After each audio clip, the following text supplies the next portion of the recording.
के शासन में सुखी थे या हमारे शासन में सुखी होगा? कोई उत्तर नहीं आया। एक खला हुआ, कहने लगा महाराज की जय हो, महाराज की जय हो। बोलो। कहने लगा महाराज तुम्हारे पिताजी के शासन में हम दीन दुखियों का बड़ा सम्मान होता था और तुम्हारे शासन में बड़ा अत्याचार हो रहा है, इस बात से बड़ा दुखी है, बड़ा दुखी। कंस बोला बड़े दरबार में कोई दुखी नहीं, अकेले यही ज्यादा दुखी है। वो हमने भी कसम खाई है हम किसी को दुखी नहीं देखेंगे। जल्लादो इन्हें उठा ले जा, फांसी लगा, अगर ये जिंदा रहे तो दुख होगा, तो हम किसी को दुखी देखना नहीं चाहते। बोलो इनके अलावा कोई दुखी है क्या? सब बोले महाराज कोई दुखी नहीं है। बोले होना ही नहीं चाहिए, हमारा अवतार के हुआ इसलिए तो हुआ। कोई अपने मन की बात कंस से नहीं बोल पाता। सबसे बड़ी मुसीबत आई लाल पियरे कपड़ा मारना पे महात्मा लोगों ने पे कंस के शासन में सबसे बड़ी भाव ये लोगों ने नहीं टूटी। जो भी जहाँ दिखाई देता है कंस उसे पकड़वा लेता है, मथुरा में जेल में डाल देता है। खाए खाए के इनकी थोक देने के लिए आई रोटी बंद भूखे रखो। सबसे बड़ी मुसीबत महात्मा। कंस ने जब शादी का प्रस्ताव रखा है तो ये कंस गया है जरासंध के घर, मगध के रहने वाली जरासंध। इनके घर में इनके दो लड़कियां थी, अस्थि प्राप्ति नाम था दोनों का। तो जरासंध ने कंस से शर्त लगाई, हमारे घर में कुबलिया पीड़ नाम का हाथी, और उस हाथी के अंदर 10,000 हाथियों की ताकत है। अगर हाथी को तुमने युद्ध में हराया तो शादी हो जाएगी, अगर नहीं हरा पाया तो शादी नहीं होगी। लेकिन कंस इतना शक्तिशाली था जो हाथी की पेश कंस के सामने नहीं गई और युद्ध में हाथी पराजित हो गया। तो मजबूर होकर के जरासंध ने अपनी दोनों बेटियों की शादी कंस से कर दी और वो कुबलिया पीड़ हाथी दहेज में दे दिया। इसका हम कुछ नहीं करेंगे। अब तो शादी करके लौटे आया, ये 100 रुपया भिजवा रहे हैं राजेश ठेकेदार जो ये एटा के रहने वाले हैं, और 100 रुपया कश्मीर सिंह जो इसी गांव खुदनपुर के रहने वाले। अब तो दिन प्रतिदिन अत्याचार कहता चला गया। दीन दुखी ऋषि महात्मा सब भगवान से विनती करते हैं, दीन बंधु दीनानाथ अब तुम्हारे अलावा मेरा दुनिया में कोई नहीं। और सब बोले भगवान से विनती करते हुए कि तेरा सोनाई लगारी अब बोले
विनती की है तो भगवान सारा देते हैं। देवताओं तुम भी जाओ मिट और धरो याद भी रूप और आऊंगा यदुवंश में मैं बन के यादव भूप।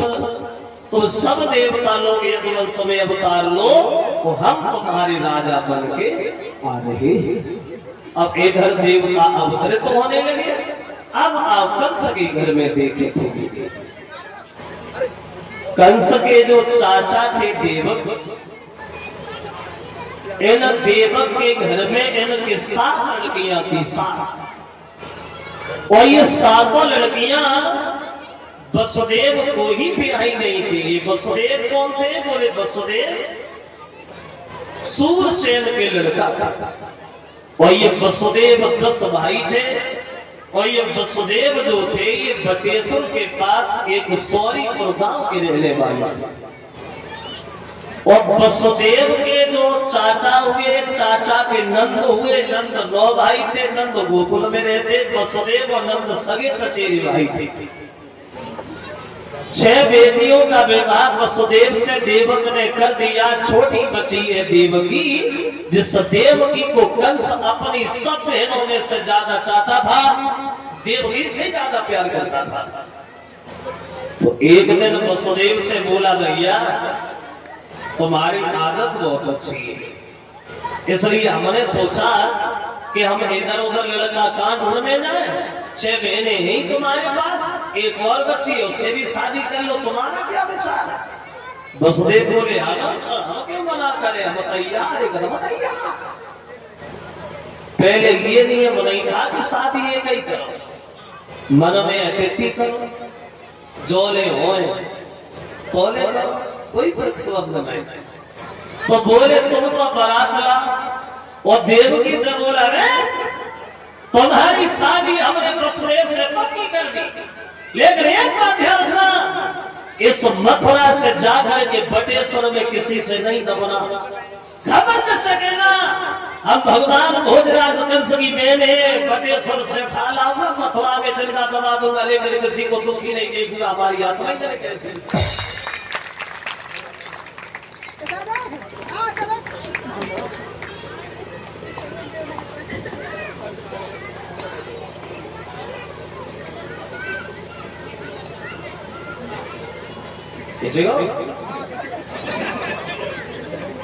अब हुआ ऐसा, अब चली है बारात मथुरा के लिए बटेश्वर से लोग हमारी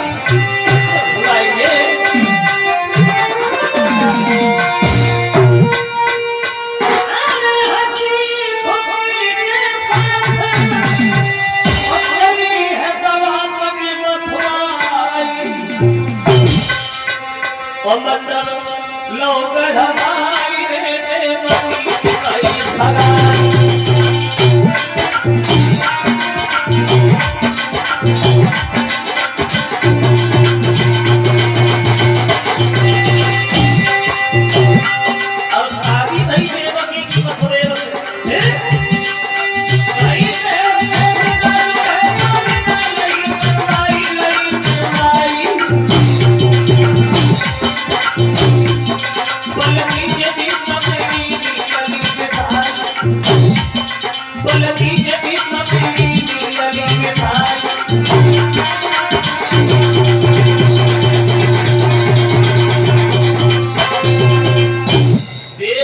शादी होती है वसुदेव से, और देवकी की संगई विदा भई, और ये पालकी में बैठ करके ससुराल में चली। तो लड़कियां गीत गाने लगी, देवकी को विदा करने लगी। देवकी भी बड़ा खुश है, ससुराल में जा रही, बड़ा खुश, बहुत खुश। ये देवकी रो के नहीं गई ससुराल में, जैसे आजकल लड़कियां ससुराल में जाती हैं तो रोती है, वो न रोई, क्योंकि पहले रोना चलता नहीं था। ये रोना चला है अभी थोड़े दिन पहले से, 1947 से पहले, जब ये हमारा देश गुलामी में था, तब हम हिंदुओं के साथ कोई अच्छा बर्ताव नहीं बरता जाता था, तब से ये रोना चला। हमारे देश को आजादी तो मिल गई, लेकिन इस रोने से आजादी आज तक नहीं मिली। वो अब रोए अब तो रोने की परंपरा सी बनी गई। जो रोए पाती सो रोती और जब न रोए पाती सो रोती, का करे चल रही वो तो है ही है। वो कोई पढ़ी लिखी लड़की समझदार लड़की ससुराल में जाए रोवे ना तो और औरतें बच्ची नहीं ना ले देती, मैं कब ना रोई इन्हीं के बैठे नहीं जरा रोना। एक बात ध्यान में आ गई, एक दिन हम भी बारात में गए, रात में रुके सोए विदा भाई, और जब विदा भाई तो लड़की रोई, खूब रोई। हम भी वहीं पास में खड़े थे, हमारी गाड़ी में आई थी, तो वो खूब रोई, चिल्ला चिल्ला के रोने लगी। तो उसका एक छोटा भाई था, वो अपने पिता के पास खड़ा था, तो उसने अपनी बहन को जब रोता हुआ देखा तो उसका छोटा भाई बोला के पापा दीदी रो रही है, जीजा जी क्यों नहीं रो रहे?